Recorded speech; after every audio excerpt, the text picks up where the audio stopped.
Hello,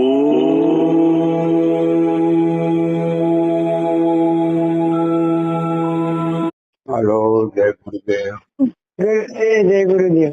જય ગુરુ. ભગવાનની દયા થઈ ગઈ, પરમાત્માની, ગુરુ મહારાજની. બેહી શકું પેલો બેહી ન શકતો, બેહી શકું હતી, અમારું મન સ્થિર નથી થતું. બાબુ કોઈક દયા કરો ને, મન સ્થિર થાય એવું.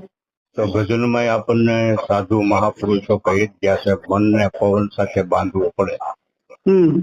કારણ કે બહારની પ્રવૃત્તિમાં મન જેટલું દોડતું હોય એ પ્રવૃત્તિ આપણામાં પડી હોય તો એમાં આસક્ત જે આપણે હોય એ ઓછી કરવી. બાપુ એટલે પ્રવૃત્તિ છે કોઈ મારો સ્વાર્થની કે મારા ઘરની, હું હાવ નિવૃત્ત જ છું, આમ જ રહું રચો પચ્યો 24 કલાક. ગંગા સતી કહે છે પર્પસ થી રહેવું દૂર.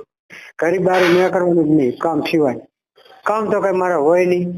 અને શરીર થી જવું આવવું એ તો બધું ન હોય, પણ આપણું મન જે છે ને, જેટલું આપણે શરીર થી બહાર જેટલું મનમાં જેટલું જે કઈ પડ્યું હોય ને તો જ મન ભટકે. નકર મન ખાલી હોય, મનમાં કોઈ પણ ઈચ્છા ન હોય ને તો મન શાંત થઈ જાય અને પ્રાણ ને પકડી શકે છે. શ્વાસે શ્વાસે સમરણ કરું છું, ધ્યાન પ્રાણમાં જ રાખવું પડતું, ત્યારે શીખે ત્યારે જતું રહે.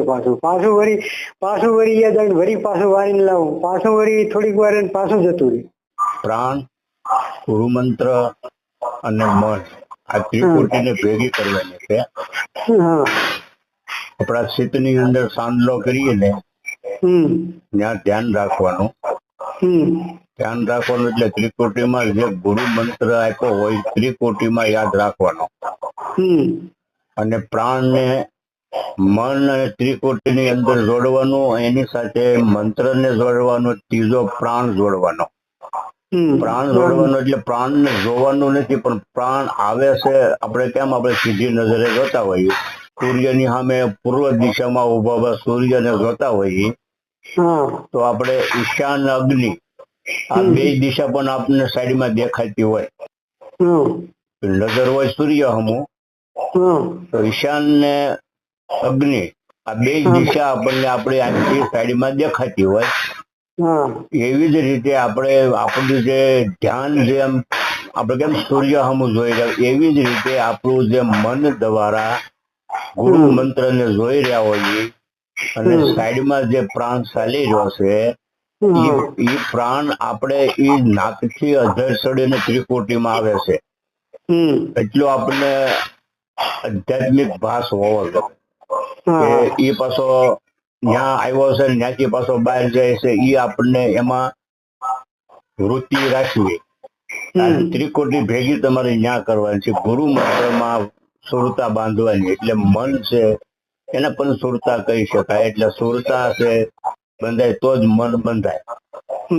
એટલે સુરતા કયો અથવા તો મન કયો, એટલે મન દ્વારા ગુરુ મંત્ર ને ત્રિકોટીમાં પકડી અને નાકથી ઉપર પ્રાણ આવે છે, મંત્ર સુધી આવે છે અને મંત્ર થી પાછો બહાર જાય છે. આ રીતનું ધ્યાન કરવાનું. એટલે તરત મન તો તરત બંધાઈ જવું જોઈએ. બંધાતું ને બાબુ એ રીતે મંત્ર, ગુરુ મંત્ર સમરણ ચાલુ રાખીએ. ગુરુ મહારાજ ખાલી યાદમાં લાવવાનું છે. ગુરુ મંત્રમાં ત્રિકુટી આવે ને યાદ મંત્ર આપણને ચિત્તની અંદર સંભળાય. મંત્ર હોય, કોઈ પણ શબ્દ હોય, નાભીથી પ્રગટ થાય છે. કોઈ પણ શબ્દ, કોઈ પણ વિચાર, તમામ શબ્દ છે વિચારોની નાભીમાંથી જ પ્રગટ થાય, પણ આપણે નાભીમાંથી છાતીમાંથી સંભળાતો નથી. એ નાભીમાંથી પ્રગટ થઈને આપણા ચિત્તની અંદર આવે, ત્યાં આપણને સંભળાય અને ત્યાં આપણને સમજાય. એ શબ્દો સાંભળ્યો સમજો એટલે તરત શૂન્ય શિખરમાં ચડી જાય, એટલે નિરાકાર થઈ જાય. એવી જ રીતે શબ્દ ગુરુ મંત્ર છે, એને આપણે ત્રિકુટીમાં પકડવાનું મન દ્વારા, અને પ્રાણ આપણે નાકથી જે બહારથી આવે છે અને એ મંત્રમાં આવે છે અને મંત્ર થી પાછો મંત્રની પ્રદક્ષિણા ફરી અને પાછો જાય છે. બસ આ મન, પવન અને વસન આ ત્રણને બાંધવાના છે. બાકી આનું નામ ભજન કહેવાય, આને અભ્યાસ કહેવાય અથવા ભજન કહેવાય. આ રીતે મન બાંધી શકાય છે. આપણું ધ્યાન શબ્દો જે છે ને એ આપણે ત્રિકોટીમાં રાખવાનું. ધ્યાન ત્રિકોટીમાં રાખો અને આપણી વૃત્તિ પણ પ્રાણમાં જ હોય છે. એવી જ રીતે આપણી સુરતા છે એ વસનમાં રાખવાની છે અને આપણી વૃત્તિ છે એવી જ રીતે પ્રાણને પકડવાનો છે.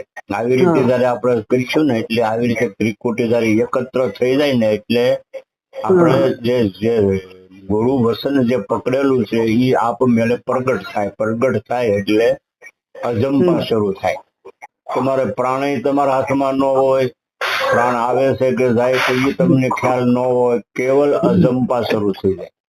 અજંપા શરૂ થઈ જાય એ આપણું પ્રથમ પગથિયું છે. સાધકને કાંઈ ન થાય, ભલે સોહમ ન થાય, મન ન સ્થિર થાય, પણ પરમાત્માને યાદ કરવાથી જો આંસુ નીકળી જતા હોય એ મોટામાં મોટી સાધના છે. એ જ હાસો પ્રેમ છે. મેં વિડીયો એક મૂકેલો છે, કોઈ પણ ગુરુ મંત્ર કે તંત્ર કે સુરતા કે કશું કામ આવવાનું નથી. જ્યાં જઈએ ને તે કેવલ પ્રેમ વધે છે. આપણે છેલ્લે ખાલી પ્રેમ જ વધે. 18 અક્ષરનો મહામંત્ર કહેવાય આને, પ્રેમ. આનાથી મોટો મંત્ર નથી. ગમે એવા સાધક મહાસિદ્ધ પુરુષ હોય પણ જો જ્યાં સુધી એનામાં આ બધી સાધના મટી અને પ્રેમ પ્રગટ ન થાય અને આંસુ ન પડે ને ત્યાં સુધી ઈ મૂળ જગ્યાએ પહોંચ્યો જ નથી. સારામાં સારી સાધના છે તમારી. મનને જે કરવું એ કરે, ભલે ને એનો વિષય ભોગવે, પણ આપણામાં જે અગાધ પ્રેમ છે ને એ આપણને સંસારમાંથી ભટકવા નહીં દે. ત્યાં તો પોગવાનું છે આપણે. સાધના કરતા કરતા રોજ કઈ સાધના કરવાની છે. પ્રેમ પ્રગટ થઈ જાય પાકો પછી સર્વે સાધના મટી જાય. ગંગા સતીનો એક કડી આવે છે, સાધક ને ભક્ત ને જયારે હાસો પ્રેમ ઉરમાં જયારે પ્રગટે ને ત્યારે સર્વે સાધના મટી જાય. સર્વે સાધના મટી જાય એટલે કે પછી એને કોઈ સાધના જ રહેતી નથી કરવાની પાછી. આ ઉત્તમ કાર્ય છે. આ હાસો બસ પ્રેમમાં, બસ હરિના પ્રેમમાં રહેવાનું. પછી આપણે મનને સમજાવી લેવાનું. એની પછી આપણને એમ લાગતું આપણે અધૂરાપણું છે ને આમ નથી થતું. ધ્યાન આ જ ધ્યાન છે. ધ્યાનમાંથી પ્રગટ આપણે કૂવો ખોદવાનો હોય, કૂવો ખોદવો એ એક ધ્યાન છે, સમજી લો. કૂવો કાયમ જ ખોદવાનો હોય કે એનું જળરૂપી પ્રેમ પ્રગટ થઈ જાય ત્યાં સુધી જ હોય? બસ પછી કઈ ખોદવાનો ખોજ કરવાનો હોતો જ નથી. એટલે ધ્યાનની અવસ્થા એક આ જ છે કે જે વસ્તુ આપણે જોઈતી છે એ પ્રાપ્ત થઈ જાય પછી એને કાંઈ ન કરવું પડે. જઠારત વસનની સ્થાન જાય જાણી જાય એને પછી કરવું પડે નહીં કાંઈ. આ ગંગા સતીના જ ભજનો છે. સતગુરુ ભગવાન કી જય, સનાતન ધર્મની જય.